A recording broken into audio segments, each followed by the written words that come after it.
Assalamualaikum warahmatullahi wabarakatuh.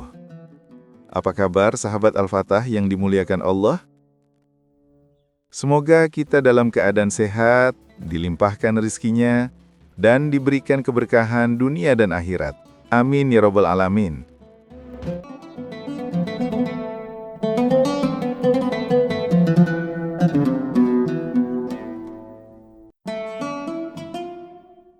Di sudut kota Baghdad yang mulai merambah ke arah pedesaan, berdirilah sebuah rumah tua yang tampak suram dan tak terawat.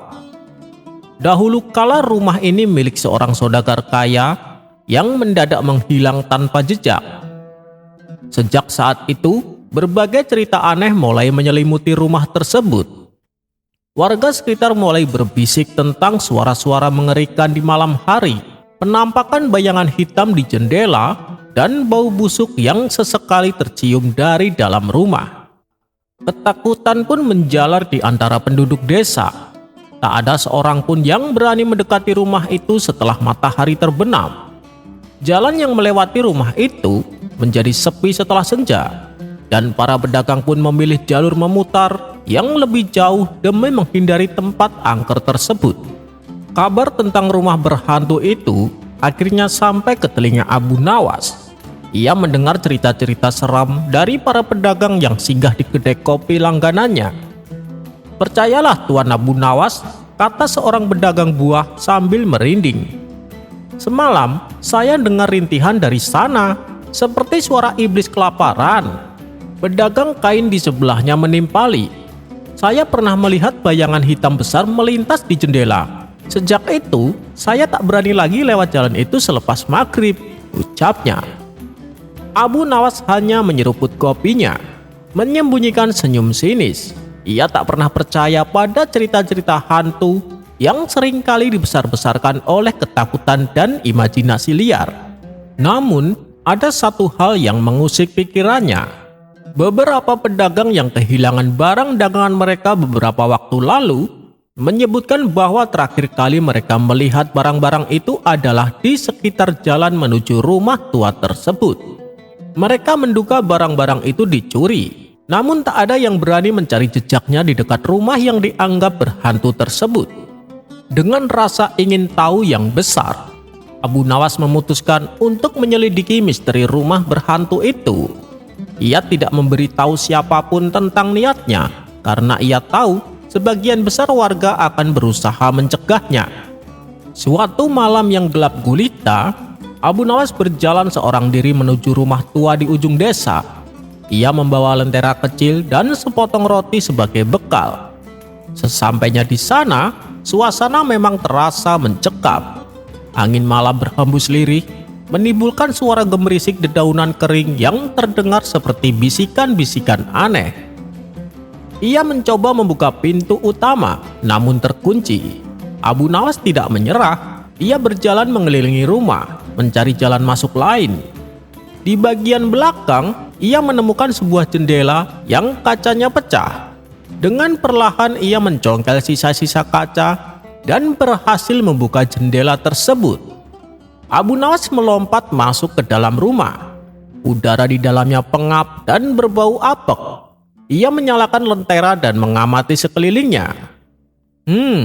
Tidak ada bau belerang atau aura mistis yang mencekam. Hanya bau debu dan kelembapan, gumam Abu Nawas pada dirinya sendiri. Debu tebal menutupi semua perabotan yang tampak usang dan berantakan. Tidak ada tanda-tanda keberadaan makhluk halus seperti yang diceritakan warga. Ia terus menjelajahi setiap ruangan. Di ruangan tengah, ia menemukan jejak kaki yang berbeda dengan jejak kaki manusia biasa. Jejak itu tampak menyeret sesuatu yang berat. Abu Nawas mengikuti jejak tersebut hingga ke sebuah pintu di sudut ruangan yang tampak lebih kokoh dari pintu lainnya. Pintu itu juga terkunci. Abu Nawas mencoba mendobraknya, namun sia-sia. Ia kemudian memeriksa sekeliling pintu dan menemukan sebuah lubang kunci yang unik. Ia teringat pernah melihat kunci dengan bentuk serupa di rumah seorang pejabat tinggi kota. Keesokan harinya, Abu Nawas diam-diam mengamati kediaman gubernur. ia melihat seorang penjaga keluar dari gerbang sambil membawa sebuah kunci yang sangat mirip dengan yang ia lihat di rumah tua itu. Abu Nawas mengikuti pejabat tersebut hingga ia kembali masuk ke dalam komplek kediaman gubernur. Malam berikutnya, dengan bantuan beberapa temannya yang setia dan berani, Abu Nawas kembali ke rumah tua itu. "Kau yakin ini bukan ide gila, Abu Nawas?" bisik salah satu temannya dengan wajah pucat. "Kalau ada iblis sungguhan di dalam, bagaimana?" "Ah, jangan konyol kawan," jawab Abu Nawas sambil tersenyum. "Iblis yang paling menakutkan itu bukan dari alam gaib, tapi dari kerakusan manusia. Sekarang, ayo kita dobrak pintu itu," ajak Abu Nawas. Mereka berhasil mendobrak pintu yang terkunci. Apa yang mereka temukan di dalamnya membuat mereka terkejut sekaligus geram. "Demi Allah, ini barang-barang milik pedagang gandum yang hilang," seru teman Abu Nawas yang lain saat melihat isi ruangan tersebut. Ruangan itu ternyata adalah sebuah gudang penyimpanan yang penuh dengan barang-barang rampasan. Ada karung-karung berisi gandum, peti-peti berisi kain sutra, permadani mahal, bahkan beberapa perhiasan yang dilaporkan hilang oleh warga beberapa waktu lalu. Di salah satu sudut ruangan, mereka menemukan catatan-catatan yang dengan jelas menyebutkan nama-nama warga yang barangnya telah diambil. "Tidak salah lagi," kata Abu Nawas, menunjuk catatan itu dengan lentera. Rumah berhantu ini adalah tempat penyimpanan barang-barang hasil korupsi, dan iblis yang menakut-nakuti warga itu adalah kaki tangan gubernur. Semuanya mengarah pada satu kesimpulan yang mengerikan. Rumah berhantu itu sengaja diciptakan oleh gubernur dan kaki tangannya sebagai tempat penyimpanan barang-barang hasil korupsi dan pemerasan dari warga. Cerita-cerita hantu disebarkan untuk menakut-nakuti warga agar tidak berani mendekat tempat tersebut dan tidak mengetahui kejahatan sang penguasa. Singkat cerita, Abu Nawas dan teman-temannya segera menyebarkan kebenaran ini kepada seluruh warga. Awalnya, banyak yang tidak percaya, namun bukti-bukti yang ditemukan di rumah tua itu tidak bisa disangkal. Kemarahan warga pun memuncak. Mereka beramai-ramai mendatangi kediaman gubernur dan menuntut pertanggungjawabannya. "Gubernur penipu!" teriak seorang warga. "Kembalikan harta kami! Turunkan gubernur korup itu!" seru yang lain. Gubernur yang terkejut dan panik berusaha mengelak. "Hei, apa-apaan ini? Ini fitnah. Semua itu fitnah belaka," ucap si gubernur. Namun Abu Nawas maju ke depan kerumunan. "Tuanku gubernur," kata Abu Nawas dengan suara lantang, "bagaimana Anda menjelaskan tumpukan barang-barang rampasan di rumah yang Anda sebut berhantu itu?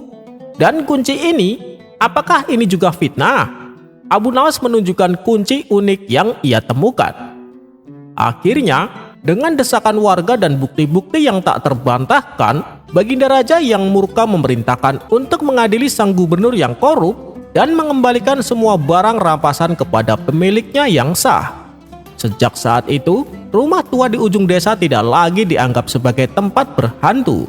Warga berterima kasih kepada Abu Nawas yang telah mengungkap kebenaran di balik misteri tersebut. Mereka menyadari bahwa terkadang iblis yang paling menakutkan justru bersembunyi di balik jubah kekuasaan, memanfaatkan ketakutan dan kepercayaan orang lain untuk keuntungan pribadi. Dan Abu Nawas sekali lagi membuktikan bahwa akal sehat dan keberanian bisa mengalahkan kegelapan, baik kegelapan mistis maupun kegelapan hati manusia.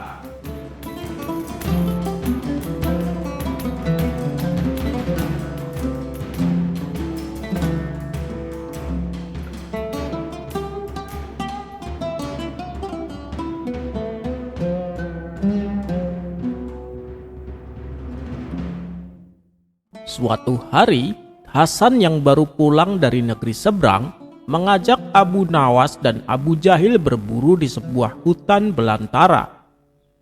Awalnya Abu Nawas menolak karena kabar yang ia dengar dari hutan tersebut dihuni oleh sekelompok suku yang sangat kejam. "Halah, dasar penakut, ngapain juga ajak orang seperti dia?" Hasan, lebih baik kita pergi berdua saja," ejek Abu Jahil. Mendengar ejekan tersebut, Abu Nawas tidak terima dan berkata, "Permasalahannya pada keselamatan Hasan. Saya khawatir kalau Hasan sampai terbunuh." Rupanya, alasan Abu Nawas ini malah jadi ledekan Abu Jahil. Seorang pengecut pasti punya banyak alasan. Bilang saja takut, tidak usah bawa-bawa Hasan segala, ledek Abu Jahil. Tak terima dengan perkataan Abu Jahil, Abu Nawas pun akhirnya bersedia ikut.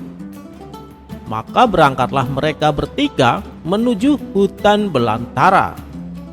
Dan benar saja, ketika mereka mulai memasukinya, di tengah hutan mereka ditangkap oleh sekelompok suku yang kejam. Lalu muncullah kepala suku menghampiri mereka bertiga. "Mau apa kalian datang kemari? Hutan ini tidak boleh dimasuki siapapun," bentak kepala suku. "Maaf Tuan, kami tidak tahu, karena tujuan kami hanya sekedar untuk berburu," jawab Abu Nawas. "Berani-beraninya kalian berburu di sini. Semua binatang yang ada di hutan ini tidak boleh kalian bunuh. Kalian sudah membunuh binatang apa?" tanya kepala suku. "Belum Tuan, kami belum membunuh binatang apapun," jawab Abu Nawas. "Bagus, karena belum ada satupun binatang yang terbunuh, maka kalian akan kuampuni, tapi dengan syarat. Masing-masing dari kalian bawakan saya buah," perintah kepala suku. Kemudian Hasan, Abu Nawas, dan Abu Jahil menyebar ke tengah hutan untuk mencari buah-buahan. Tidak berselang lama, datanglah Hasan dan Abu Nawas membawa buahnya masing-masing.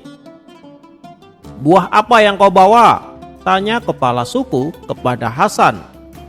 "Ini buah apel Tuan," jawab Hasan. "Kalau begitu, masukkan satu persatu buahnya ke dalam pantatmu tanpa mengeluarkan suara apapun," perintah kepala suku. Tentu saja hal ini membuat Hasan terkejut. Akan tetapi ia terpaksa melakukannya. Baru satu buah akan dimasukkan, Hasan sudah berteriak kesakitan. Karena Hasan telah mengeluarkan suara, ia lalu diceburkan ke dalam sungai. Dan kini giliran Abu Nawas. "Hei, buah apa yang kau bawa itu?" tanya kepala suku. "Ini buah cermet Tuan," jawab Abu Nawas. "Masukkan satu persatu buahnya ke dalam pantatmu tanpa mengeluarkan suara apapun," perintah kepala suku. Abu Nawas pun melakukannya. Satu persatu ia masukkan ke dalam pantat tanpa menjerit kesakitan. Tapi ketika buah yang ke-10 akan dimasukkan, tiba-tiba Abu Nawas tertawa terpinggal-pinggal. Karena mengeluarkan suara, ia pun diceburkan ke dalam sungai. Melihat Abu Nawas yang basah kuyup, Hasan segera menghampirinya. "Hei Abu Nawas, kenapa kau diceburkan juga? Aku lihat kau hampir berhasil," tanya Hasan penasaran. "Iya, benar. Tapi ketika buah yang terakhir, aku tak kuasa menahan tawa," jawab Abu Nawas. "Loh, apa yang membuatmu tertawa?" tanya Hasan. "Aku melihat Abu Jahil datang dengan membawa 10 buah nanas," jawab Abu Nawas. Keduanya pun tertawa terbahak-bahak.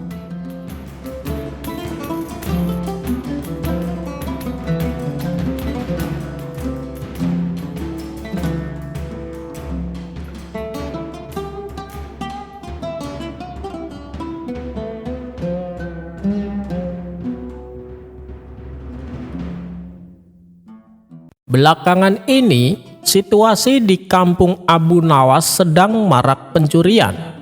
Beberapa tetangga Abu Nawas sudah menjadi korbannya. Pelakunya terbilang nekat, sebab ia beraksi hanya seorang diri. Namun apabila ada yang berani melawan atau menghalang-halanginya, si pencuri tak segan-segan untuk membunuhnya.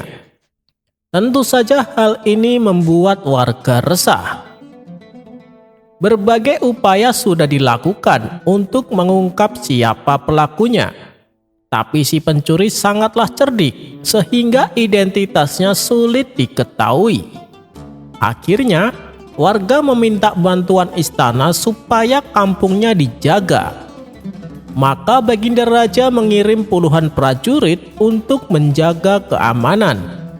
Beberapa prajurit disiagakan di tempat-tempat yang rawan pencurian. Sementara beberapa prajurit lainnya bertugas berkeliling kampung. Namanya saja pencuri cerdik, ia bisa dengan mudah menyelinap tanpa ketahuan. Dan kali ini rumah Abu Nawas yang akan menjadi sasarannya. Saat tengah malam tiba, si pencuri memanjat atap rumah Abu Nawas. Sang istri yang masih terjaga menyadari kehadiran si pencuri di atap rumah. Ia pun segera membangunkan Abu Nawas. "Wahai suamiku, di atap rumah kita ada seorang pencuri," kata sang istri kepanikan. Abu Nawas terkejut dan terbangun. "Aku takut suamiku, apa yang harus kita lakukan?" tanya sang istri. Sejenak Abu Nawas terdiam. Kalau mau melawan itu tidak mungkin, bisa-bisa malah mati terbunuh, pikir Abu Nawas. Di saat suasana sedang genting tak menyurutkan Abu Nawas untuk kehilangan akal cerdiknya. "Tenang saja, aku punya ide, kau turuti saja perintahku," kata Abu Nawas. Setelah Abu Nawas memberitahu rencananya, sang istri langsung mengiyakannya. Kemudian dengan suara lantang, sang istri berkata, "Wahai suamiku, apakah di karung ini semuanya berisi uang? Dari mana kau dapatkan uang sebanyak ini?" Abu Nawas pura-pura emosi dan menjawab, "Tengah malam begini, kau membangunkan aku hanya untuk menanyakan asal-usul uang tersebut?" Sang istri kembali berkata, "Benar wahai suamiku, sebab aku penasaran. Uang sebanyak ini kau dapatkan dari mana?" Abu Nawas membalas, "Dulu, semasa muda, aku adalah perampok dan uang tersebut adalah hasil rampokanku." "Ah, aku tidak percaya, kamu pasti bohong," ujar sang istri. "Wahai istriku, jika kau tahu apa rahasianya, pasti kau akan percaya," tutur Abu Nawas. "Ceritakanlah padaku, aku sungguh ingin mengetahuinya," timpal sang istri. "Aku akan memberitahumu, tapi kamu harus janji, jangan bilang siapa-siapa. Sebab bila rahasia ini sampai kedengar oleh si pencuri, dia bisa menggasak semua uang kita," ujar Abu Nawas. "Saya janji suamiku, saya tidak akan mengatakan kepada siapapun," balas istrinya. "Begini wahai istriku, waktu itu aku memanjat atap rumah yang akan aku satroni. Sebelum itu aku melihat ke atas langit. Apabila bulan belum muncul, aku menunggunya," kata Abu Nawas.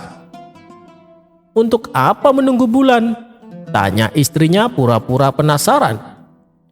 "Justru di sini rahasianya. Apabila bulan sudah muncul, aku akan terjun dari atap rumah, tapi dengan mengucapkan mantra 3 kali. Abrakadabra," kata Abu Nawas memberitahu. "Apakah tidak berbahaya?" tanya sang istri. "Tentu saja tidak. Dengan mantra tersebut, cahaya bulan akan membuatku melayang dan jatuh perlahan. Itulah kenapa aku menunggu bulan muncul, dan dengan mantra tersebut, aku bisa masuk ke dalam rumah orang tanpa terlihat oleh siapapun. Dan aku bisa mencuri rumah orang tanpa ketahuan," kata Abu Nawas menjelaskan.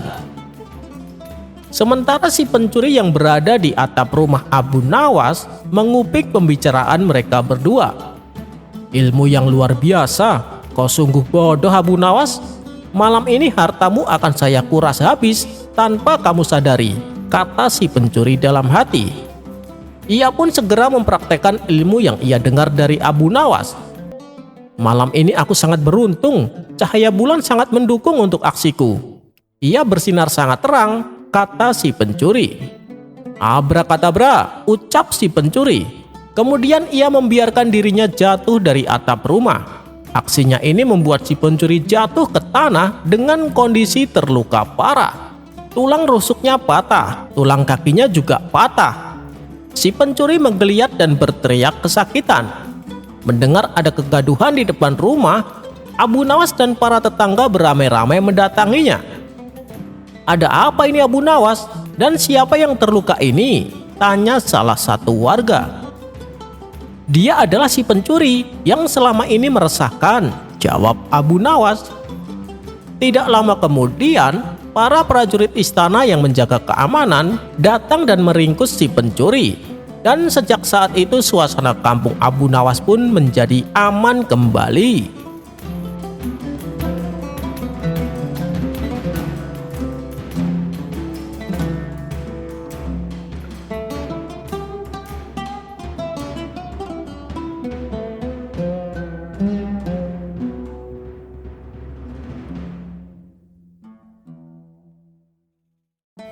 Seperti hari-hari biasa, setelah selesai menunaikan sholat subuh, Abu Nawas melanjutkan aktivitasnya dengan mencari kayu di hutan. Namun naas menimpanya. Saat ia menebang pohon, bajunya sobek terkena dahan ranting. Ketika ia sudah mendapatkan banyak kayu, ia pun bingung. Harus langsung menjualnya ke pasar atau pulang dulu untuk ganti baju. Kalau aku pulang dulu, pasar sebentar lagi akan tutup dan aku tak bisa menjualnya hari ini, pikir Abu Nawas. Karena pada hari itu ia sedang membutuhkan uang, ia ke pasar dengan mengenakan baju yang sobek-sobek.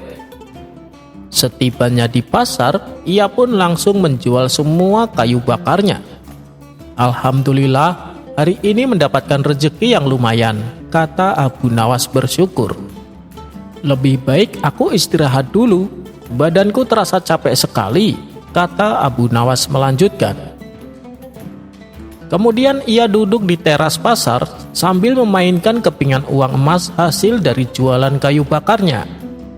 Tak berselang lama, lewatlah seorang penipu di hadapannya. Melihat penampilan Abu Nawas dengan baju sobek-sobek dan kumal, ia mengira Abu Nawas adalah orang gila. Maka terbesitlah niat jahat pada diri si penipu. Ia pun segera menghampiri Abu Nawas.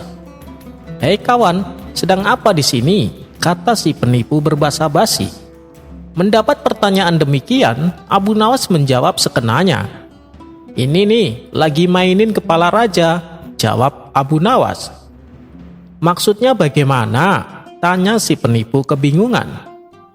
"Kau tak lihat? Bukankah kepingan ini gambarnya kepala raja?"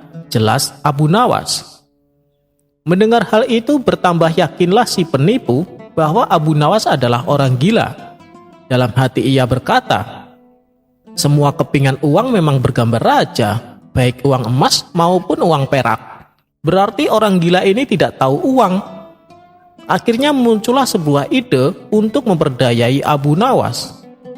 "Hei kawan, aku punya banyak kepingan bergambar raja. Kalau mau, kau boleh menukarnya. Satu kepingan punyamu, aku tukar dengan 2 kepingan punyaku. Dengan begitu, kan kepinganmu bertambah banyak," ujar si penipu. Ia pun lalu menyodorkan beberapa kepingan uang perak di tangannya. Melihat itu, Abu Nawas menatap tajam si penipu. "Dasar manusia licik. Dia kira aku tidak bisa membedakan mana uang emas dan mana uang perak," batin Abu Nawas. Menyadari dirinya akan ditipu, Abu Nawas malah sengaja mengerjainya. "Baik, aku setuju, tapi ada syaratnya," kata Abu Nawas. "Apa syaratnya? Katakan saja," balas si penipu kegirangan. Ia mengira tipuannya kali ini akan membuahkan hasil. "Syaratnya adalah kau harus merangkak sejauh 5 meter, pinta Abu Nawas. Si penipu agak heran dengan permintaan yang aneh itu. "Loh, kenapa harus merangkak?" tanya si penipu penasaran. "Karena aku rindu dengan keledaiku. Dia telah lama mati meninggalkanku," jawab Abu Nawas berpura-pura. "Oh, jadi kau rindu dengan keledaimu? Jangan khawatir, aku akan mengobati kerinduanmu itu," balas si penipu. Tanpa menunggu lama, si penipu pun melakukan apa yang diinginkan Abu Nawas. Ketika ia berjalan merangkak, Abu Nawas mengikutinya dari belakang sambil berteriak kepada orang-orang di pasar. "Saudara-saudaraku, lihatlah keledai baruku. Dia bukan hanya penurut, tapi juga pintar. Dia bisa membedakan mana kepingan uang emas dan mana kepingan uang perak." Orang-orang yang mendengar teriakan Abu Nawas seketika tertawa terpingkal-pingkal. Adapun si penipu yang mengetahui dirinya sedang dikerjai, segera bangkit berdiri dan berlari meninggalkan kerumunan orang-orang.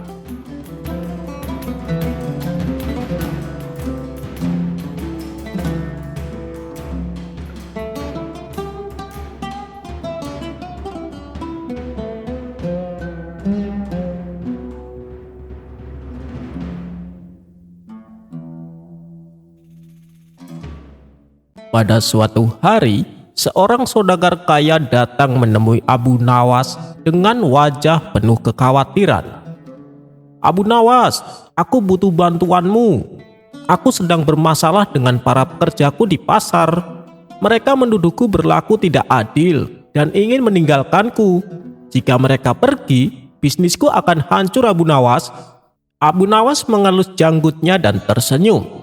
"Tenang, wahai saudagar. Aku akan membantumu.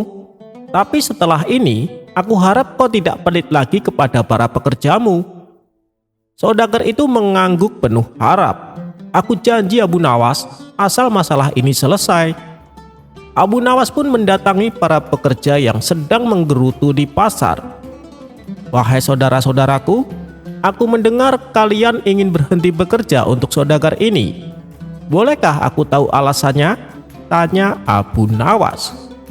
Seorang pekerja menjawab dengan kesal, "Maaf Tuan Abu, karena dia terlalu pelit. Kami bekerja keras, tapi gaji kecil dan makanan juga seadanya.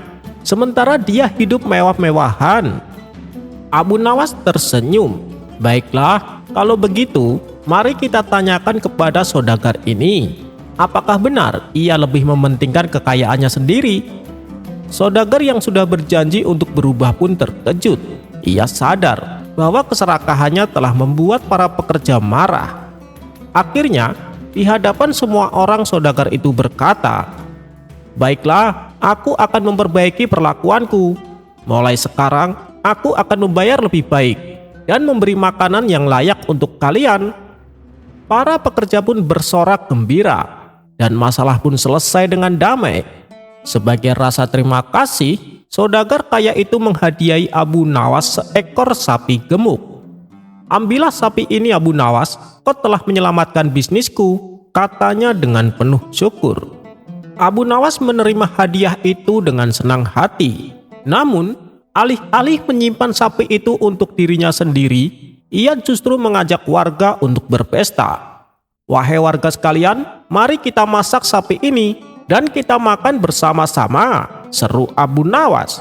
Warga pun bergotong royong memasak sapi itu untuk menjadi rendang yang lezat. Namun saat sedang memasak, terjadi berbagai insiden lucu.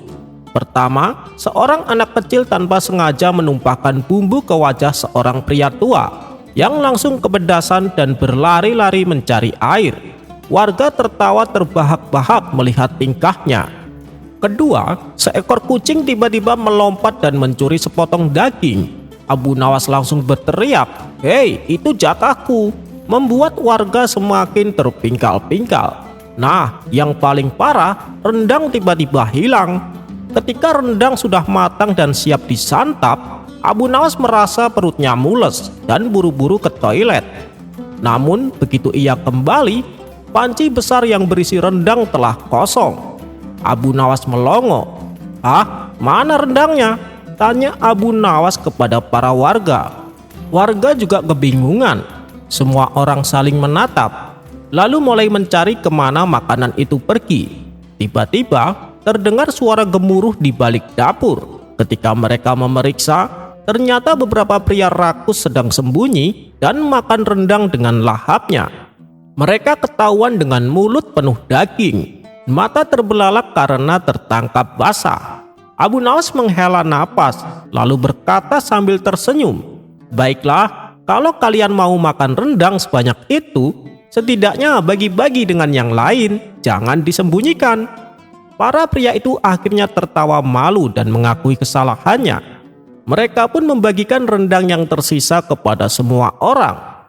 Saat semua warga tertawa dan menikmati rendang bersama, Abu Jahil yang baru saja kembali dari perjalanan jauh tiba di kampung dengan wajah lelah dan perut keroncongan.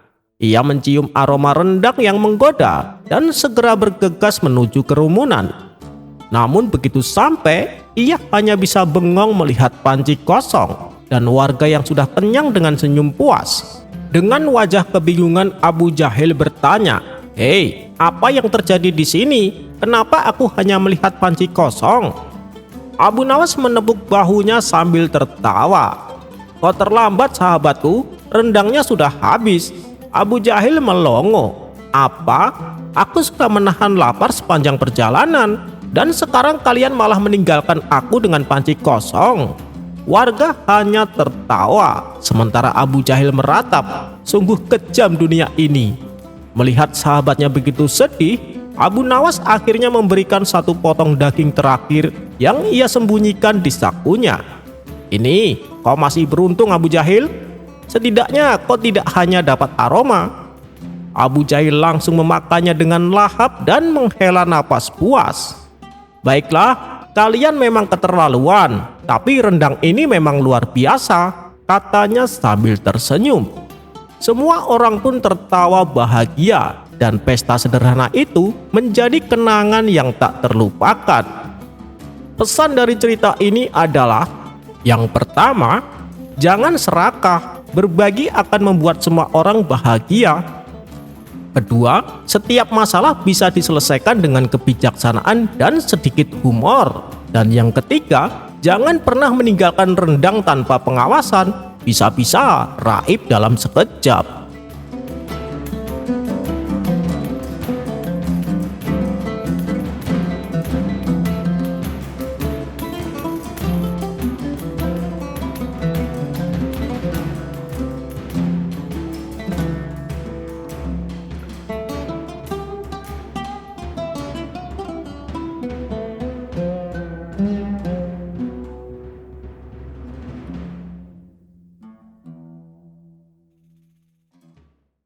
Dikisahkan, ada saudagar yang sangat dermawan. Setiap hari, ia selalu menyantuni fakir miskin dan anak-anak yatim. Dengan kelebihan inilah, kemanapun dia pergi, selalu ditemani kerabat serta para tetangga. Suatu hari, saat bersama kawannya, saudagar kaya raya itu terlihat murung. Sepertinya tengah memikirkan sesuatu. Melihat perilaku yang tidak biasa tersebut, salah seorang teman akhirnya bertanya, "Wahai kawan, apa yang kau pikirkan? Kenapa terlihat sedih?" ujar salah seorang teman kepada saudagar itu. "Selama ini, dimanapun aku berada, aku selalu ditemani orang-orang. Apakah nanti ketika aku meninggal, ada yang mau menemaniku di kuburan?" kata saudagar itu. Mendengar jawaban tersebut, semua kawannya terdiam. Sebab mana mungkin ada yang mau menemani mayat di kuburan. Ternyata kegelisahan saudagar tersebut terus menghampiri sepanjang hari. Akhirnya dia menulis surat wasiat. "Barang siapa yang mau menemaniku selama 40 hari di dalam kubur, setelah aku mati nanti, aku akan beri warisan separuh dari harta peninggalanku." Lalu ditanyakan hal itu kepada anak-anaknya untuk menjaganya di dalam kubur nanti. "Mana mungkin kami sanggup menjaga ayah, karena saat itu ayah sudah menjadi mayat," ujar anak-anak saudagar yang menolak permintaan itu. Keesokan harinya, si saudagar memanggil semua kerabat yang terdiri dari kakak dan adiknya. Namun, lagi-lagi permintaan dia ditolak karena dianggap tidak wajar. "Mana ada orang yang sanggup melakukan itu, meskipun setengah dari hartamu diberikan," kata para kerabat menjelaskan. Dengan perasaan sedih, saudagar tersebut memerintahkan ajudannya untuk mengadakan sayembara ke seantero negeri yang berisi, barang siapa berani menemani selama 40 hari di dalam kubur saat ia meninggal, maka akan diberi setengah harta dari kekayaannya. Tidak lama dari sayembara itu diumumkan, sang saudagar pun meninggal dunia. Kuburannya dihias megah dengan segala perlengkapan. Di saat bersamaan, Abu Nawas mendengar sayembara itu. Dengan tergesa-gesa, dirinya menuju rumah si saudagar untuk memberitahu bahwa ia bersedia menjalani sayembara tersebut. Keesokan harinya dikebumikanlah saudagar itu. Abu Nawas pun ikut masuk ke liang lahat sambil membawa kapak berharganya yang setiap hari menemani bekerja mencari kayu di hutan. Setelah seluruh pelayat pergi, hanya tersisa Abu Nawas menemani jenazah di liang lahat.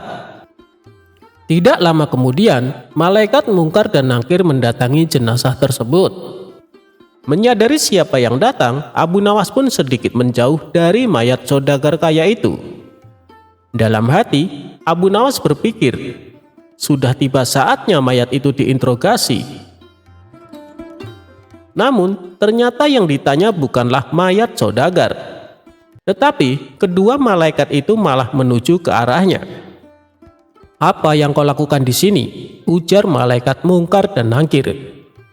"Aku sedang menemani mayat ini selama 40 hari untuk mendapatkan setengah harta warisannya," jawab Abu Nawas.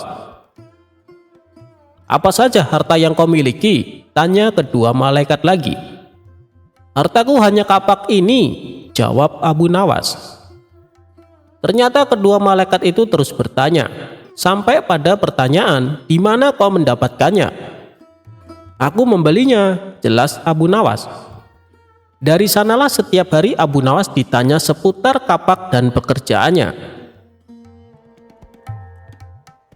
Di hari ke-40, kedua malaikat itu datang kembali dan bertanya seputar kapak itu lagi. Sebelum Abu Nawas menjawab, Abu Nawas membuka pintu kubur itu dan langsung lari keluar. Di luar ternyata sudah ada kerabat saudagar tersebut. Abu Nawas yang berlari sambil berteriak pun berkata, "Kalian ambil saja semua harta warisannya, karena aku sudah tidak menginginkannya lagi." Mereka semua heran atas sikap Abu Nawas.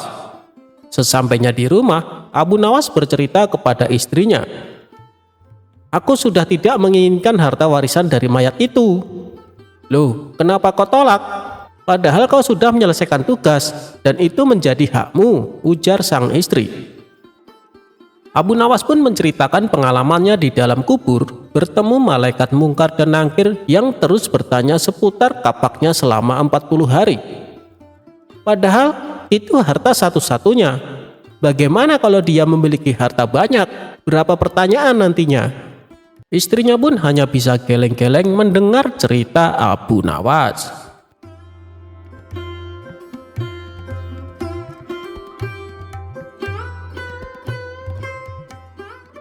Abu Nawas bikin utusan Baginda Raja tak bisa buang air besar.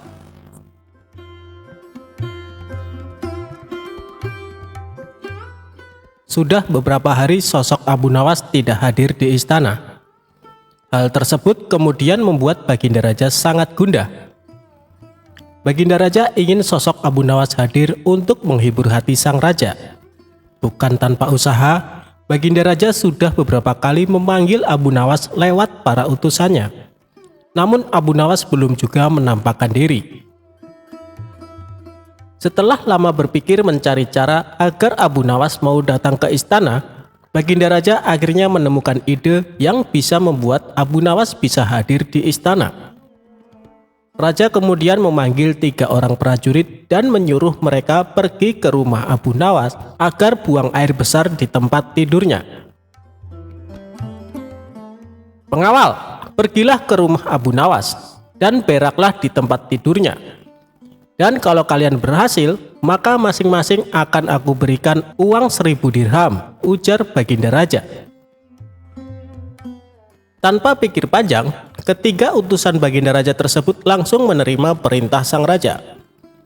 "Daulat Paduka," jawab ketiga prajurit tersebut secara bersamaan. Mereka pun langsung berangkat menuju rumah Abu Nawas sesuai perintah Baginda Raja. Sementara itu, duduk di sebelah raja ada Ki Patih yang mendengar obrolan rajanya dengan ketiga prajurit tersebut. Ki Patih yang mendengar raja memberikan tugas kepada tiga prajurit tersebut pun memberanikan diri untuk bertanya kepada sang raja. Ia merasa aneh dengan tugas yang diberikan Baginda Raja. "Maaf Paduka, bukankah tugas yang diberikan itu tampak aneh dan menghina?" tanya Patih. "Patih, memang benar, tapi itulah siasatku agar Abu Nawas segera hadir ke istana," jawab Baginda Raja. "Apakah gerangan rencana Baginda?" tanya Ki Patih belum paham. "Nanti kamu akan segera mengetahuinya. Sekarang kamu ikutilah ketiga anak buahmu itu dan intailah mereka, lalu sampaikan kepada Abu Nawas. Bila dia berhasil menggagalkan tugas pengawalnya, maka Abu Nawas akan aku beri uang 3.000 dirham dan sekaligus ia boleh memukul utusanku itu," kata Baginda Raja. Prajurit tiba di rumah Abu Nawas. Dengan perasaan yang masih bingung, Patih segera melaksanakan perintah raja. Dia segera berkemas dan menuju ke rumah Abu Nawas. Para prajurit Baginda Raja yang sudah berangkat lebih dulu akhirnya tiba di rumah Abu Nawas. Tanpa basa-basi, ketiganya langsung mengetuk pintu rumah Abu Nawas. Tak lama setelah itu, Abu Nawas pun membukakan pintu dan bertemu ketiga utusan Baginda Raja. "Kami diutus oleh Baginda Raja untuk buang air besar di tempat tidurmu. Karena ini perintah Raja, kamu tidak boleh menolak," kata salah satu prajurit. "Saya sama sekali tidak keberatan. Silahkan saja kalau kalian mampu melaksanakan perintah Raja," jawab Abu Nawas dengan santai. "Betul?" tanya prajurit raja memastikan. "Ya, silakan saja," sahut Abu Nawas. Abu Nawas mengawasi orang-orang itu beranjak ke tempat tidurnya dengan perasaan geram yang sudah ia tahan. Berak di tempat tidurku. Betul-betul kelewatan," gumam Abu Nawas dalam hati. Tak mau ranjang tidurnya dikotori, Abu Nawas memutar otaknya untuk mencari cara agar para utusan Baginda Raja tersebut mengurungkan niatnya. Setelah berpikir beberapa saat, Abu Nawas akhirnya menemukan cara untuk menggagalkan tugas para utusan tersebut. Pada saat utusan itu hendak bersiap-siap buang air besar, mendadak Abu Nawas berkata di balik jendela kamar, "Hei para utusan raja, ada yang lupa saya sampaikan kepada kalian," kata Abu Nawas. "Apa itu?" tanya salah satu utusan raja. "Saya ingatkan supaya kalian jangan melebihi perintah Baginda Raja. Jika kalian melanggar, saya akan pukul kalian dengan sebuah pentungan besar, dan setelah itu saya akan laporkan kepada Baginda bahwa kalian melanggar perintahnya," jelas Abu Nawas. Dengan cekatan, Abu Nawas segera mengambil sebatang kayu besar yang ada di dapur rumahnya. Abu Nawas kemudian berlari kembali ke kamarnya dengan membawa pentungan kayu besar yang ia ambil di dapur rumahnya. "Hei, apa maksudmu tadi Abu Nawas?" tanya salah satu utusan. "Ingat, perintah raja hanya buang air besar saja dan tidak boleh lebih dari itu," jawab Abu Nawas. "Ya, benar," jawab utusan raja. "Aku ulangi lagi, hanya buang air besar saja, tidak boleh lebih. Ingat, tidak boleh kencing, tidak boleh buka celana, tidak boleh cebok, hanya buang air besar saja," tegas Abu Nawas. "Mana mungkin? Itu tidak mungkin, kami juga harus buka celana dan kencing," jawab salah satu utusan. "Aku akan pukul kalian sekeras-kerasnya jika kalian melanggar perintah raja," sahut Abu Nawas. Ketiga utusan Baginda Raja tersebut hanya bisa saling pandang kebingungan dengan ucapan Abu Nawas. Di tengah kebingungan tersebut, tiba-tiba ada suara memanggil Abu Nawas. Rupanya suara tersebut datang dari Ki Patih yang memang diutus Baginda Raja untuk mengawasi ketiga utusannya. Melihat keberadaan Ki Patih, Abu Nawas dan ketiga utusan raja segera berkumpul untuk menemui suara tersebut. "Aku sudah mendengar perdebatan kalian. Baginda Raja memang memerintahkan para utusan untuk berak di tempat tidurmu. Jika 3 orang ini sanggup, mereka masing-masing akan mendapatkan 1000 dirham. Jika mereka gagal, maka mereka boleh engkau pukul sesuka hatimu," kata Ki Patih. "Oh, begitu. Lalu hadiah dari Baginda untukku berapa, tuanku?" tanya Abu Nawas. "Sekarang juga engkau boleh menghadap Baginda Raja untuk menerima 3000 dirham, jawab Ki Patih. Mendengar jawaban Ki Patih, Abu Nawas dibuat kaget serta gembira.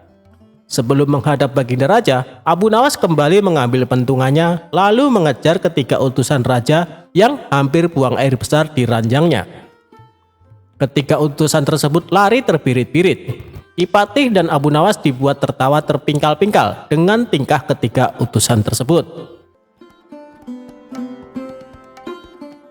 "Abu Nawas, Baginda Raja sangat yakin engkau dapat mengatasi masalah ini. Baginda memang menginginkan kehadiranmu di istana untuk menghibur hatinya yang saat ini sedang gundah gulana," jelas Ki Patih. Abu Nawas menyetujui perintah Ki Patih, dan mereka segera berangkat menuju istana untuk menemui Baginda Raja serta mengambil hadiah 3000 dirham.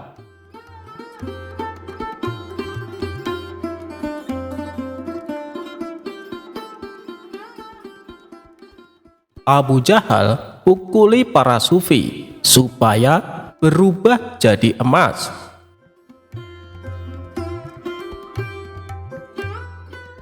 Berawal dari adanya seorang pedagang sukses bernama Abdul Malik. Ia dikenal sebagai orang baik dari negeri Khurasan. Kekayaannya yang berlimpah selalu dimanfaatkan untuk bersedekah. Abdul Malik kerap mengundang orang-orang miskin untuk makan bersama di rumahnya. Sampai ada suatu hari, dia menyedekahkan hampir semua hartanya dan merasakan kelegaan yang jauh lebih nikmat dibandingkan ketika memberi hanya sebagian kecil. Kelegaan itu membuatnya memutuskan menggunakan tiap harta miliknya untuk kesejahteraan fakir miskin. Abdul Malik membebaskan hatinya dari segala kekayaan duniawi dan berserah diri kepada takdir Allah Subhanahu wa Ta'ala. Suatu ketika saat sedang menunaikan sholat, Abdul Malik melihat sosok gaib muncul dari lantai kamarnya. Sosok itu ternyata seorang laki-laki berjubah berpenampilan layaknya seorang sufi. Laki-laki misterius tersebut menghampiri Abdul Malik dan berkata, "Wahai Abdul Malik, manusia murah hati dari Khurasan, aku adalah dirimu sendiri karena engkau telah berbuat kebajikan yang sungguh mulia. Kau mampu melepaskan diri dari kekayaan tanpa merasa menjadi orang hebat. Oleh karena itu, aku menganugerahkan kau dari sumber anugerah yang sejati. Ketahuilah, setiap hari dengan cara ini aku akan muncul di depanmu. Saat itu pukullah aku dan aku akan berubah menjadi emas. Ambillah emas itu sebanyak yang kau mau. Tak perlu khawatir kau akan menyakitiku, sebab yang kau ambil akan diganti dari sumber segala anugerah." Setelah berkata demikian, sosok itu pun lenyap seketika.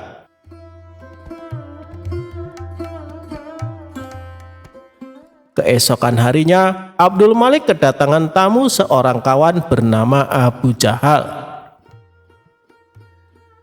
Saat mereka berdua sedang asik berbincang-bincang, tidak lama kemudian sosok misterius kemarin yang berpenampilan sufi kembali muncul di hadapan Abdul Malik.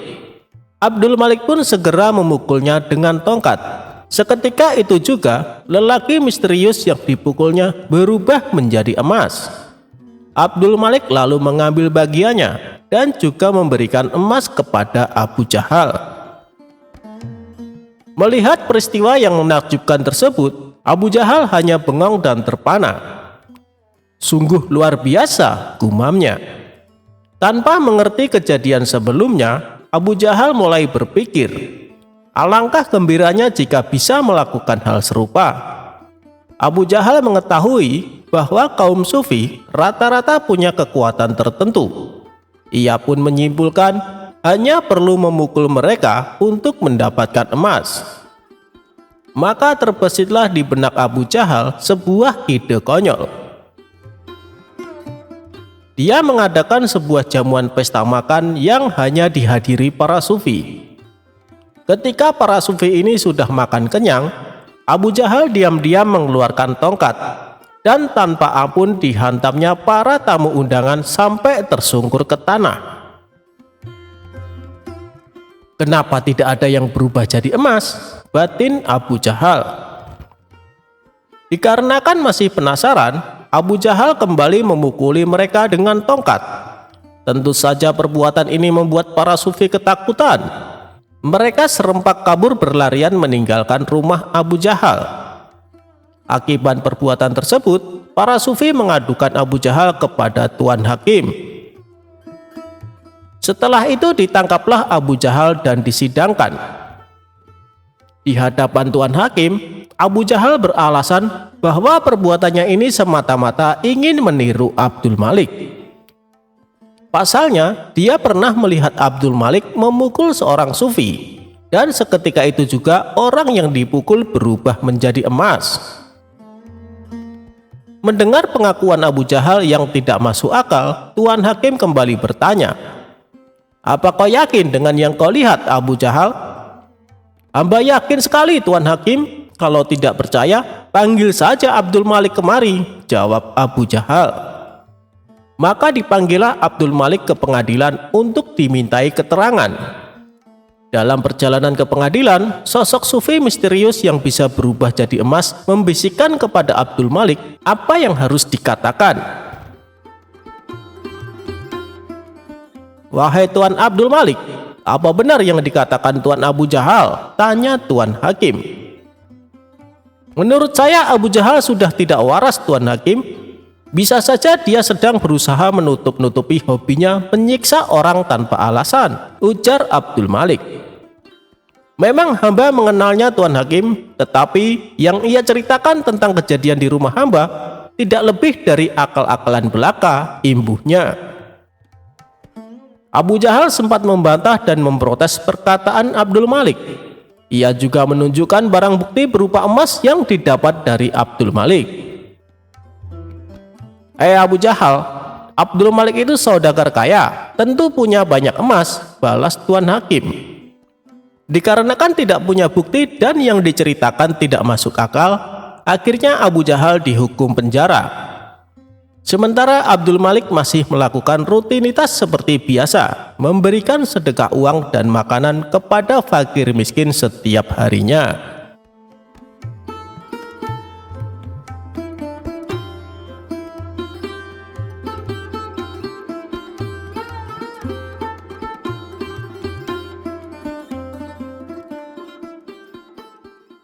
Abu Nawas menitipkan emas kepada perampok. Dikisahkan ada seorang ketua perampok yang terkenal sadis dan kejam. Ia mempunyai puluhan anak buah yang juga tak kalah sadisnya. Mereka melakukan aksinya di tengah gurun pasir yang gersang jauh dari pemukiman penduduk. Bagi siapa saja yang melewati daerah kekuasaannya, maka akan bernasib sial, terutama rombongan kabilah yang membawa barang dagangan. Apabila ada yang berani menolak atau melawan saat dirampok, gerombolan perampok tersebut tak segan-segan untuk membunuhnya.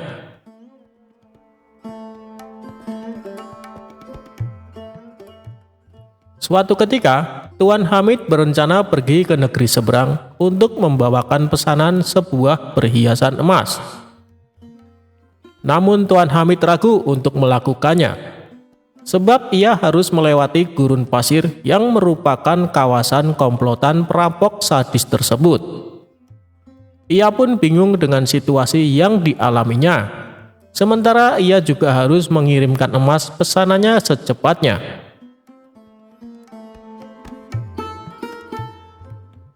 Setelah merenung agak lama, terlintas di benaknya sosok Abu Nawas.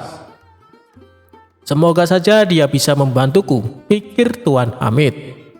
Ia pun lantas pergi menemui Abu Nawas. Sesampainya di rumah Abu Nawas, Tuan Hamid lalu mengungkapkan permasalahannya. Wahai Abu Nawas, saya bingung dengan situasi yang sedang aku alami. Barangkali kamu bisa membantuku, pinta Tuan Hamid. Masalah apa yang membuatmu bingung? Tanya Abu Nawas. Begini Abu Nawas, besok aku harus mengirimkan perhiasan emas ke negeri seberang. Tapi aku takut karena harus melewati gurun pasir yang merupakan kawasan komplotan perampok sadis. Karena yang aku dengar, siapapun yang melewati daerah itu pasti hartanya dirampok sampai ludes. Kalau menolak akan dibunuh, ujar Tuan Hamid. Menurutmu apa yang harus aku lakukan? Tanya Tuan Hamid. Sejenak Abu Nawas terdiam. Dalam hati ia berkata, mereka memang perampok yang sadis. Yang aku dengar, tidak ada yang bisa selamat melewati daerah itu, kecuali dengan pertolongan Allah. Ya sudah, begini saja Tuan Hamid, saya akan membantumu. Biarkan aku yang melakukan tugas itu, ucap Abu Nawas. Maksudmu kamu yang akan mengantarkan emasnya? Tanya Tuan Hamid. Benar Tuan Hamid, itu pun kalau Tuan mengizinkan, jawab Abu Nawas. Tentu saja Abu Nawas, saya justru malah berterima kasih kalau kamu berhasil menjalankan tugas ini. Kamu akan saya kasih hadiah, balas Tuan Hamid kegirangan. Singkat cerita, berangkatlah Abu Nawas membawakan emas Tuan Hamid. Dia ikut rombongan kabilah besar yang sama-sama menuju ke negeri seberang. Saat tengah malam tiba, sampailah mereka di tengah gurun pasir yang merupakan daerah komplotan perampok sadis. Dari kejauhan Abu Nawas melihat ada gubuk kecil yang dihuni oleh satu orang. Maka terlintaslah di benaknya sebuah ide untuk menyelamatkan emas yang dibawanya sebelum dihadang para perampok. Lebih baik aku titipkan emas ini kepada orang penghuni gubuk itu, pikir Abu Nawas. Ia pun segera memisahkan diri dari rombongan, berjalan menuju gubuk tersebut. Kawan, bolehkah saya menitipkan barang ini sebentar? Tanya Abu Nawas. Orang penghuni gubuk itu menjawab, oh silahkan, taruh saja di dalam. Setelah menitipkan emas, Abu Nawas lalu mengejar rombongannya dan kembali berjalan bersama para kabilah.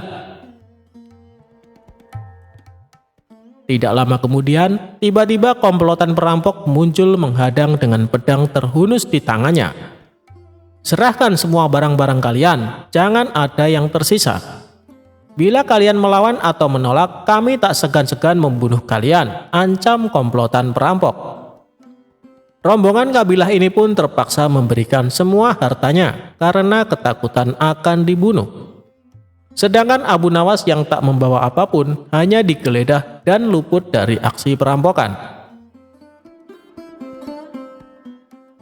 Ketika semua barang dan harta berhasil didapatkan, komplotan perampok ini lalu pergi meninggalkan Abu Nawas dan rombongannya. Alhamdulillah, emas yang kubawa bisa selamat, ucap Abu Nawas dalam hati. Kemudian Abu Nawas berniat ingin kembali mendatangi gubuk tempat di mana ia menitipkan emasnya. Setibanya di sana, terlihat komplotan perampok yang tadi beraksi berada di gubuk yang akan ia datangi. Celaka, ternyata aku salah orang. Yang aku titipi emas justru dialah ketua perampoknya, kata Abu Nawas kecewa. Saat ia hendak pergi berpaling, dari kejauhan si ketua perampok melihat kehadiran Abu Nawas. Hai tuan, kemarilah, jangan takut, teriaknya. Sesaat Abu Nawas ragu dengan tawaran ketua perampok tersebut.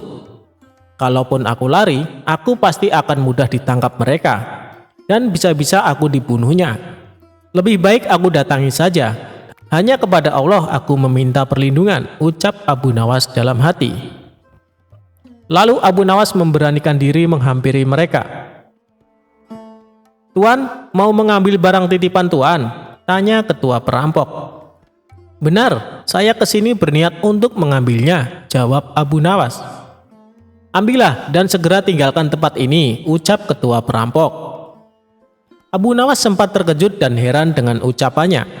Tak ingin membuang waktu, Abu Nawas segera mengambil emas titipannya dan pergi meninggalkan tempat itu. Saat Abu Nawas berjalan menjauh, sayup-sayup ia mendengar percakapan para komplotan perampok tersebut. "Kenapa membiarkan orang asing itu mengambil hartanya?" tanya salah satu anak buahnya. Sang ketua perampok menjawab, "Orang asing itu telah mempercayaiku. Seperti aku mempercayai Allah akan menerima taubatku suatu saat nanti. Aku hargai kepercayaan orang asing itu, agar Allah menghargai kepercayaanku pula." Mendengar hal itu, barulah Abu Nawas tahu bahwa sebenarnya si ketua perampok adalah orang yang ingin bertobat.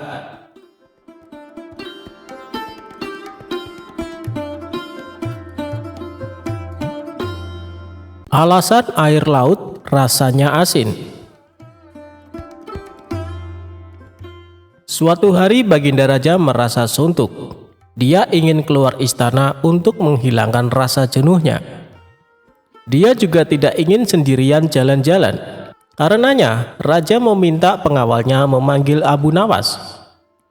Singkat cerita, Abu Nawas dan Baginda Raja memulai perjalanannya. Saat dalam perjalanan, Abu Nawas selalu bercerita yang membuat Baginda Raja terhibur. Ketika melintasi di tepi pantai, mereka berdua berhenti sejenak untuk beristirahat. Baginda Raja lalu membasuh muka dan tangannya dengan air laut. Langsung terbesit dalam benaknya akan sebuah pertanyaan. "Abu Nawas, menurutmu kenapa air laut itu asin?" tanya Baginda Raja. Mendengar pertanyaan dari rajanya, Abu Nawas pun menjawab, "Karena air laut tidak mengalir kemana-mana Paduka, ia senantiasa di tempatnya. Nah, untuk mencegah air laut itu tidak busuk, para leluhur kita dulu memberinya garam. Itulah sebab air laut menjadi asin," jawab Abu Nawas. Mendengar penjelasan itu, Baginda Raja tertawa terpingkal-pingkal. Perjalanan mereka berdua pun akhirnya dilanjutkan.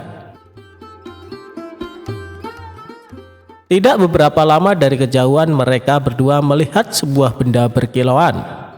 "Benda apa itu Abu Nawas? Ayo kita ke sana," ajak Baginda Raja. Abu Nawas bergegas melangkah mendahului Baginda Raja. Setelah benda itu diambil oleh Abu Nawas, ternyata hanya sebuah cermin. Abu Nawas pun segera membuangnya. Melihat hal itu, Baginda Raja terkejut. "Kenapa dibuang Abu Nawas? Memangnya itu benda apa?" tanya Baginda Raja. "Benda yang sangat jelek Paduka, wajar saja kalau si pemilik membuangnya," jawab Abu Nawas. "Tapi benda itu terlihat berkilau dari jauh," ujar Baginda Raja. "Kalau Paduka tidak percaya, ambil saja sendiri," balas Abu Nawas. Karena penasaran, Baginda Raja segera memungut benda itu. Setelah diamati, ternyata itu hanyalah sebuah cermin.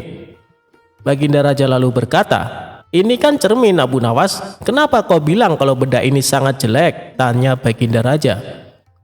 "Coba perhatikan baik-baik, pasti Paduka akan menemukan kejelekannya," ujar Abu Nawas. Baginda Raja kembali mengamati cermin tersebut. Di situ Baginda Raja tidak menemukan kejelekan. Yang ada hanya wajahnya sendiri di dalam cermin. "Nah, itu sudah tampak jeleknya. Ayo, lekas dibuang saja bendanya Paduka," ucap Abu Nawas. Baginda Raja mulai memahami ucapan Abu Nawas. "Kurang ajar kamu Abu Nawas," balasnya sambil tertawa.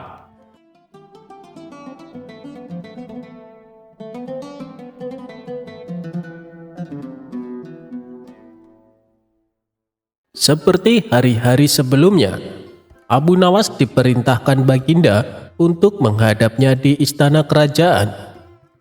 Namun kali ini dengan suasana yang berbeda. Abu Nawas dipanggil pada malam hari yang sangat dingin. Di tengah obrolan yang sedang asik-asiknya, tiba-tiba Baginda Raja bertanya, "Wahai Abu Nawas, apakah engkau mau telanjang bulat di atas atap malam ini?" "Tergantung pada imbalannya, Baginda Raja," jawab Abu Nawas.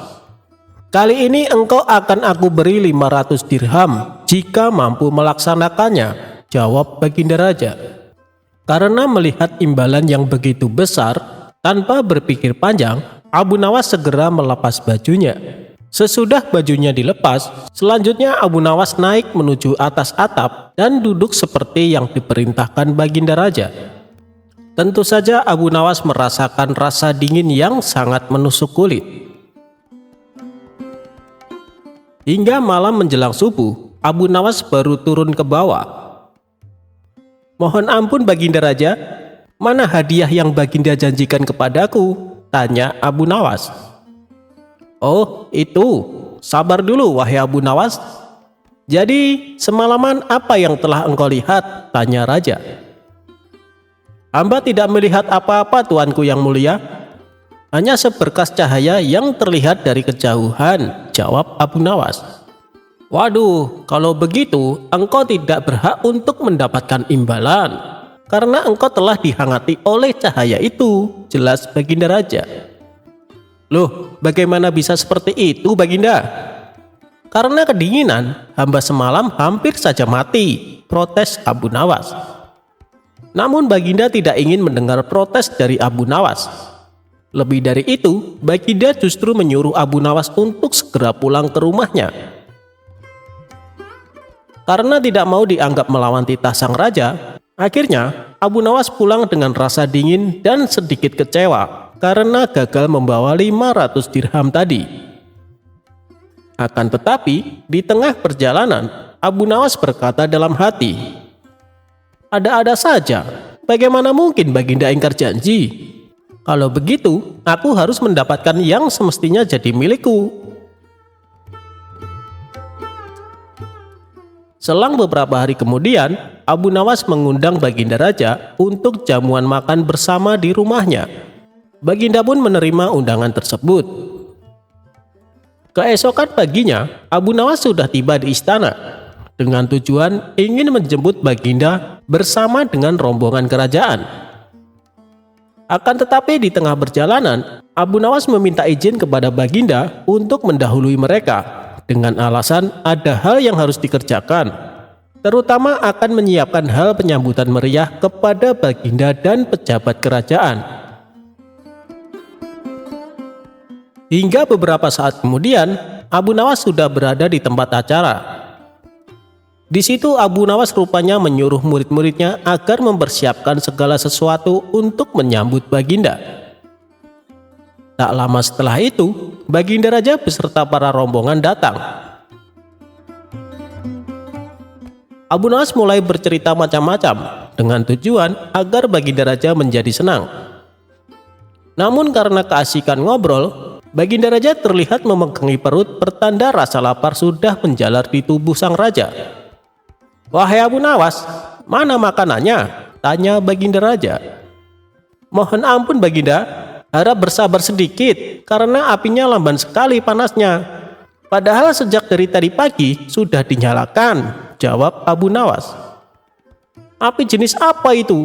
Kok lamban sekali panasnya? Coba antar aku ke dapur," tanya Baginda Raja. Setibanya di dapur, Baginda Raja merasa heran karena ada api namun tidak ada terlihat makanan yang sedang dimasak. "Wahai Abu Nawas, mana makanannya?" tanya Baginda kembali. "Itu Baginda yang mulia, ada di atas pohon," jawab Abu Nawas sambil menunjuk pohon tersebut. "Wah, pantas saja. Bagaimana mungkin bisa matang kalau yang dimasak di atas sana, sedangkan apinya ada di bawah? Itu terlalu jauh jaraknya," kata Baginda Raja merasa heran. "Ini sama saja Baginda dengan kasusku beberapa hari lalu. Bagaimana tuh buku ini bisa dihangatkan oleh cahaya yang berada di kejauhan? Jelas Abu Nawas. Mendengar penjelasan Abu Nawas membuat Baginda Raja tertawa lebar. Baginda kemudian menyuruh pengawalnya untuk memberikan 2 kali lipat dari hadiah yang pernah dijanjikan, yaitu 1000 dirham.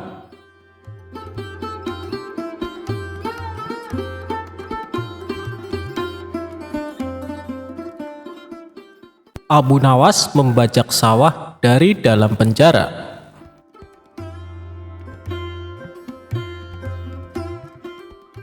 Berawal dari sebuah keteledoran yang tidak bisa ditoleransi pihak kerajaan, Abu Nawas menjadi buronan Baginda Raja. Dia pun mengerahkan prajuritnya untuk menangkap Abu Nawas di rumahnya. Tibalah prajurit istana di rumah Abu Nawas. Mereka melihat Abu Nawas dan istrinya sedang mencangkul di ladang yang akan ditanami kentang. Baru mencangkul beberapa meter saja, tanpa ampun para prajurit menggelandang Abu Nawas ke penjara istana. Abu Nawas sedih karena ladangnya belum selesai dicangkul. Ditambah, sang istri tidak mungkin kuat mencangkul sendirian. Di dalam penjara, Abu Nawas berpikir keras agar istrinya tetap bisa menanam kentang. Kalau tidak, musim tumbuhnya kentang akan berlalu begitu saja. Kemudian, ia memanggil seorang penjaga penjara. "Wahai penjaga, saya ingin menulis surat rahasia untuk istriku di rumah tentang sesuatu yang sangat penting," kata Abu Nawas yang menyampaikan bahwa suratnya itu tidak boleh dibaca oleh siapapun. Si penjaga penjara tersebut langsung melaporkan keinginan Abu Nawas kepada Baginda Raja. Baginda Raja menyetujuinya. Penjaga penjara langsung mengambilkan kertas dan pena untuk Abu Nawas. Abu Nawas menulis dalam suratnya, "Wahai istriku, janganlah engkau sekali-sekali menggali ladang kita, karena aku menyembunyikan harta karun dan senjata di situ. Tolong jangan bercerita kepada siapapun." Tentu saja Baginda Raja penasaran, lalu membaca surat rahasia Abu Nawas untuk istrinya. Setelah mengetahui isi surat tersebut, Raja mengirim banyak prajurit untuk menggali ladang Abu Nawas. Istri Abu Nawas kaget. Prajurit kerajaan ramai-ramai menggali ladangnya. Setelah sekian lama para prajurit menggali di seluruh ladang, namun tidak mendapatkan apa-apa. Justru pekerjaan mencangkul ladang yang selama ini di hadapan Abu Nawas dan istrinya kini sudah selesai dan bisa ditanami kentang. Abu Nawas kembali menyurati istrinya, "Istriku, sekarang engkau bisa menanam kentang tanpa harus menggali tanah." Itulah cerdiknya Abu Nawas. Meski di dalam penjara, ia masih bisa membajak ladangnya.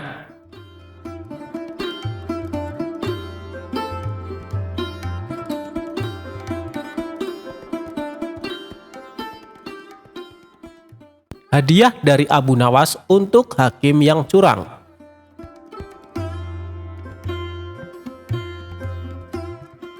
Sewaktu-waktu kerajaan sedang dalam keadaan genting. Hakim yang dikenal adil baru saja meninggal.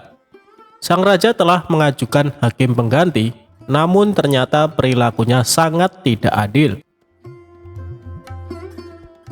Abu Nawas sebagai pribadi yang kritis akhirnya langsung turun tangan menyelesaikan urusan negaranya itu. Abu Nawas tidak mau jika kerajaan yang menjadi tempat berdiskusi dengan Baginda Raja menjadi tempat kemaksiatan dan ketidakadilan. Abu Nawas yang mengetahui negaranya sedang diterpa darurat krisis akhirnya turut prihatin. Ia berinisiatif untuk menyadarkan para hakim itu dengan caranya sendiri. Hingga pada sewaktu-waktu, Abu Nawas mendatangi seorang hakim untuk mengurus suatu perjanjian. Tetapi hakim di kota Abu Nawas selalu beralasan tidak punya waktu untuk menandatangani perjanjian tersebut. Kondisi ini terus berlangsung terus-menerus, hingga Abu Nawas menarik kesimpulan bahwa sang hakim minta disuap. Namun Abu Nawas mengetahui bahwa suap menyuap merupakan sesuatu yang diharamkan oleh agama. Maka dari itu, Abu Nawas memutuskan untuk melemparkan keputusan kepada si hakim sendiri.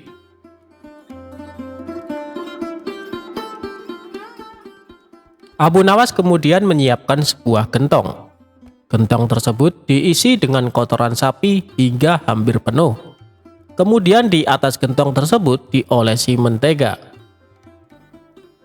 Tak menunggu waktu lama, gentong itu segera dibawa ke hadapan sang hakim.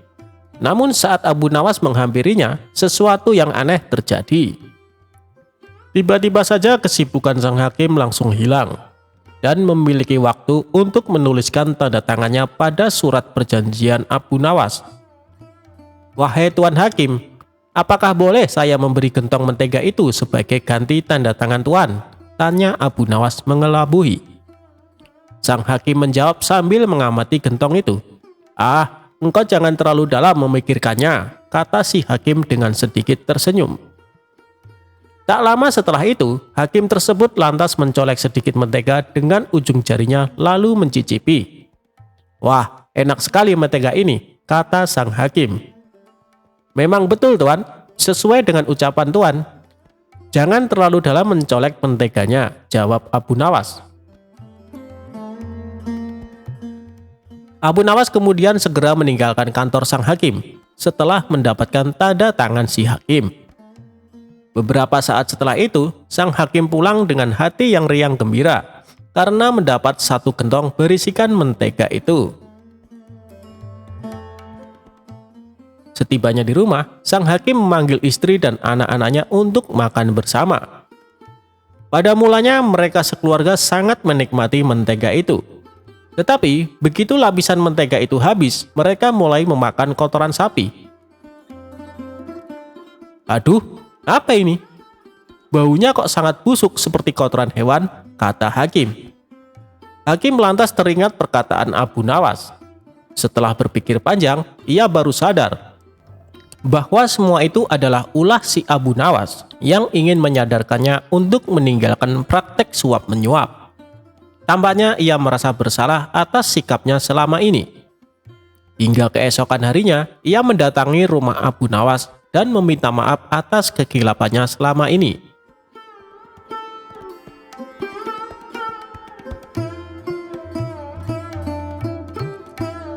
Abu Jahal pukuli para sufi supaya berubah jadi emas.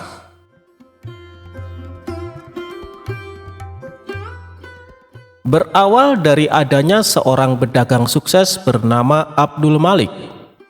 Ia dikenal sebagai orang baik dari negeri Khurasan. Kekayaannya yang berlimpah selalu dimanfaatkan untuk bersedekah. Abdul Malik kerap mengundang orang-orang miskin untuk makan bersama di rumahnya. Sampai ada suatu hari, dia menyedekahkan hampir semua hartanya dan merasakan kelegaan yang jauh lebih nikmat dibandingkan ketika memberi hanya sebagian kecil. Kelegaan itu membuatnya memutuskan menggunakan tiap harta miliknya untuk kesejahteraan fakir miskin. Abdul Malik membebaskan hatinya dari segala kekayaan duniawi dan berserah diri kepada takdir Allah Subhanahu wa Ta'ala. Suatu ketika saat sedang menunaikan sholat, Abdul Malik melihat sosok gaib muncul dari lantai kamarnya. Sosok itu ternyata seorang laki-laki berjubah berpenampilan layaknya seorang sufi. Laki-laki misterius tersebut menghampiri Abdul Malik dan berkata, "Wahai Abdul Malik, manusia murah hati dari Khurasan, aku adalah dirimu sendiri karena engkau telah berbuat kebajikan yang sungguh mulia. Kau mampu melepaskan diri dari kekayaan tanpa merasa menjadi orang hebat. Oleh karena itu, aku menganugerahkan kau dari sumber anugerah yang sejati. Ketahuilah, setiap hari dengan cara ini aku akan muncul di depanmu. Saat itu pukullah aku dan aku akan berubah menjadi emas. Ambillah emas itu sebanyak yang kau mau, Tak perlu khawatir kau akan menyakitiku, sebab yang kau ambil akan diganti dari sumber segala anugerah." Setelah berkata demikian, sosok itu pun lenyap seketika.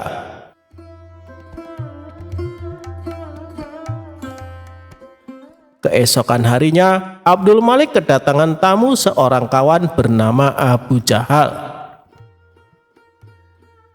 Saat mereka berdua sedang asik berbincang-bincang, tidak lama kemudian sosok misterius kemarin yang berpenampilan sufi kembali muncul di hadapan Abdul Malik. Abdul Malik pun segera memukulnya dengan tongkat. Seketika itu juga lelaki misterius yang dipukulnya berubah menjadi emas. Abdul Malik lalu mengambil bagiannya dan juga memberikan emas kepada Abu Jahal. Melihat peristiwa yang menakjubkan tersebut, Abu Jahal hanya bengong dan terpana. "Sungguh luar biasa," gumamnya. Tanpa mengerti kejadian sebelumnya, Abu Jahal mulai berpikir, alangkah gembiranya jika bisa melakukan hal serupa. Abu Jahal mengetahui bahwa kaum sufi rata-rata punya kekuatan tertentu. Ia pun menyimpulkan hanya perlu memukul mereka untuk mendapatkan emas. Maka terbesitlah di benak Abu Jahal sebuah ide konyol. Dia mengadakan sebuah jamuan pesta makan yang hanya dihadiri para sufi. Ketika para sufi ini sudah makan kenyang, Abu Jahal diam-diam mengeluarkan tongkat dan tanpa ampun dihantamnya para tamu undangan sampai tersungkur ke tanah. "Kenapa tidak ada yang berubah jadi emas?" batin Abu Jahal. Dikarenakan masih penasaran, Abu Jahal kembali memukuli mereka dengan tongkat. Tentu saja perbuatan ini membuat para sufi ketakutan. Mereka serempak kabur berlarian meninggalkan rumah Abu Jahal. Akibat perbuatan tersebut, para sufi mengadukan Abu Jahal kepada Tuan Hakim. Setelah itu ditangkaplah Abu Jahal dan disidangkan. Di hadapan Tuan Hakim, Abu Jahal beralasan bahwa perbuatannya ini semata-mata ingin meniru Abdul Malik. Pasalnya, dia pernah melihat Abdul Malik memukul seorang sufi, dan seketika itu juga orang yang dipukul berubah menjadi emas. Mendengar pengakuan Abu Jahal yang tidak masuk akal, Tuan Hakim kembali bertanya, "Apa kau yakin dengan yang kau lihat, Abu Jahal?" "Hamba yakin sekali, Tuan Hakim. Kalau tidak percaya, panggil saja Abdul Malik kemari," jawab Abu Jahal. Maka dipanggillah Abdul Malik ke pengadilan untuk dimintai keterangan. Dalam perjalanan ke pengadilan, sosok sufi misterius yang bisa berubah jadi emas membisikkan kepada Abdul Malik apa yang harus dikatakan. "Wahai Tuan Abdul Malik, apa benar yang dikatakan Tuan Abu Jahal?" tanya Tuan Hakim. "Menurut saya Abu Jahal sudah tidak waras, Tuan Hakim.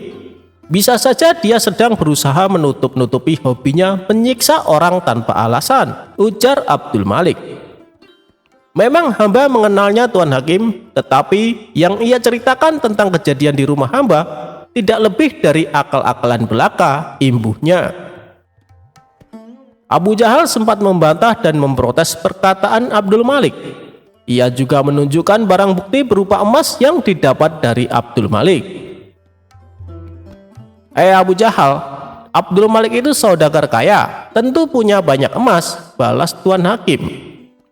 Dikarenakan tidak punya bukti dan yang diceritakan tidak masuk akal, akhirnya Abu Jahal dihukum penjara.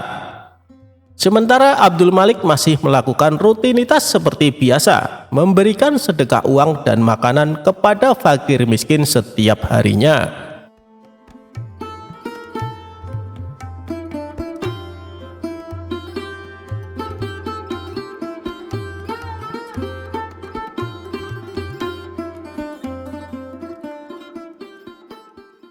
Ajaran Abu Nawas, cukup berserah diri, rezeki akan mendatangimu.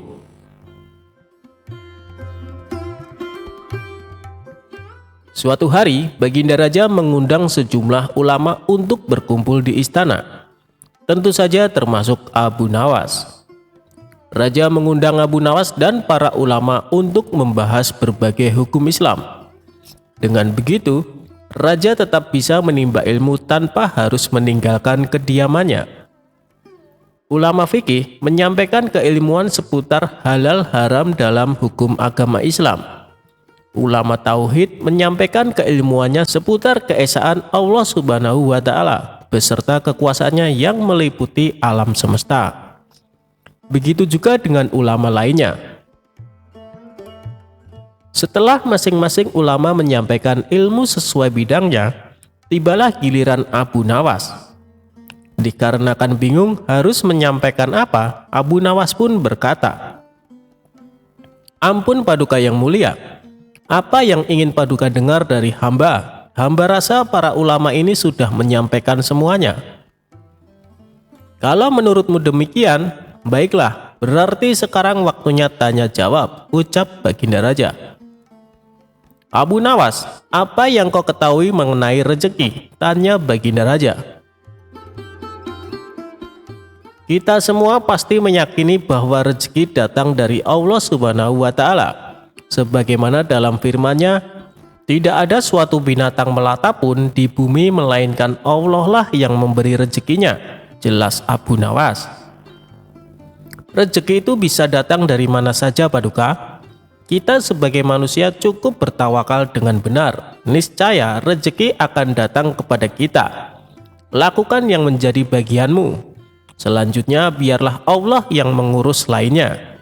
Ini berdasarkan hadis Nabi yang berbunyi, "Andai kalian bertawakal kepada Allah sebenar-benar tawakal, niscaya Allah akan memberikan rezeki kepada kalian sebagaimana Dia memberikan rezeki kepada burung yang pergi dalam keadaan lapar, lalu pulang dalam keadaan kenyang," papar Abu Nawas. Ternyata pandangan Abu Nawas mengenai rezeki tidak sama dengan para ulama yang hadir. "Wahai Abu Nawas, seandainya seekor burung tidak keluar dari sangkarnya, bagaimana mungkin ia akan mendapatkan rezeki?" tanya salah satu ulama. "Untuk mendapatkan rezeki dibutuhkan usaha dan kerja keras Abu Nawas. Rezeki itu tidak datang sendiri, melainkan harus dicari dan didapatkan melalui sebuah usaha," timpal ulama yang lain. Tapi Abu Nawas bersikukuh dengan pendapatnya, sehingga terjadilah sedikit perdebatan di antara mereka. Tidak ingin debat berkepanjangan, Abu Nawas lalu berkata, "Begini saja, besok kita berkumpul lagi di sini dan buktikan pendapat kalian di hadapan Paduka Raja." Para ulama itu pun sepakat dengan tawaran Abu Nawas tersebut. Abu Nawas dan para ulama kemudian pamit kepada Baginda Raja meninggalkan istana. Setelah berpamitan kepada Baginda Raja, Abu Nawas pun segera pulang ke rumahnya, sebab ia harus mengajar murid-muridnya. Sementara para ulama tersebut sibuk mencari cara untuk membuktikan pendapat mereka. Sampai pada akhirnya saat berjalan pulang menyusuri sebuah desa, para ulama melihat penduduk setempat sedang panen buah kurma. Kemudian terbesitlah niatnya untuk membantu warga tersebut. Setelah selesai dengan pekerjaannya, para ulama ini mendapat imbalan beberapa ikat buah kurma dari warga setempat. Mereka senang bukan main. Para ulama itu senang bukan karena mendapatkan kurma, tetapi memiliki alasan untuk menyampaikan kepada Abu Nawas dan Baginda Raja bahwa pendapat mereka soal rezeki adalah benar. "Kita mendapatkan buah kurma karena berusaha dan bekerja, sedangkan Abu Nawas hanya diam di rumah. Mana mungkin dia mendapatkan kurma? Ini menunjukkan bahwa rezeki bisa didapat bila mencarinya dan bekerja. Jadi pendapat kita sudah benar. Besok kita bawa ini sebagai buktinya. Kita tunjukkan kepada Abu Nawas dan Baginda Raja," kata salah satu ulama kepada kawannya. Maka pada keesokan harinya para ulama ini datang ke istana. Sesampainya di sana, ternyata sudah ada Abu Nawas duduk di hadapan Baginda Raja. Melihat para ulama sudah datang, Baginda Raja segera menyambutnya. "Kemarilah, silakan duduk tuan-tuan," sambut Baginda Raja. Mereka lalu duduk bersebelahan dengan Abu Nawas. Salah satu ulama kemudian berkata, Ampun Paduka yang mulia, sesuai dengan janji kami membawakan bukti atas pendapat kami. Kami rasa pendapat Abu Nawas kurang tepat, justru pendapat kamilah yang lebih tepat. Mendengar hal itu, Baginda Raja pun bertanya, bukti apa yang kalian bawa? Para ulama ini segera menunjukkan beberapa ikat buah kurma dan meletakkannya di hadapan Abu Nawas dan Baginda Raja. Buah kurma ini kami dapatkan karena kemarin kami bekerja membantu warga panen kurma. Jadi mengenai pendapat Abu Nawas yang mengatakan seseorang cukup bertawakal dengan benar nanti rezeki akan datang sendiri, kami rasa pendapat tersebut kurang tepat Paduka. Pendapat kamilah yang lebih tepat, karena rezeki itu harus dicari. Seandainya kami tidak bekerja membantu warga, kurma ini tentu tidak akan sampai di tangan kami. Sedangkan Abu Nawas kemarin hanya berdiam diri di rumah. Apakah Abu Nawas mendapat kurma seperti kami? Tentu saja tidak Paduka. Karena kemarin Abu Nawas tidak bekerja, kata ulama menjelaskan. Yang kalian katakan itu benar sekali. Aku sependapat dengan kalian, sahut Baginda Raja. Mendengar itu, Abu Nawas hanya tersenyum serta mengambil kurma dan mencicipinya. Kemudian ia berkata, kemarin aku memang hanya di rumah seharian, karena aku harus mengerjakan tugasku sebagai guru, yaitu mengajar murid-muridku. Hari ini saat kalian bercerita tentang kurma, tiba-tiba saja saya jadi kepingin. Alhamdulillah kalian datang bukan hanya membawa ceritanya, tapi juga buah kurmanya untukku. Bukankah ini juga bagian dari rezeki yang datang tanpa sebab, seperti yang hamba ucapkan dulu Paduka? Cukup dengan tawakal yang benar kepada Allah, niscaya Allah akan memberikan rezeki. Lakukanlah yang menjadi tugasmu, selanjutnya biarlah Allah yang mengurus lainnya. Hamba melakukan tugas sebagai guru, lalu Allah mengirim kalian membawakan kurma untukku. Ucap Abu Nawas tidak mau kalah. Mendengar penjelasan Abu Nawas, para ulama pun langsung tertawa satu sama lain. Kamu memang cerdik Abu Nawas, puji Baginda Raja. Sementara para ulama ini meskipun berbeda pendapat tidak saling menyalahkan dan membenarkan pendapatnya sendiri. Begitulah indahnya Islam, saling menghormati meskipun berbeda pendapat.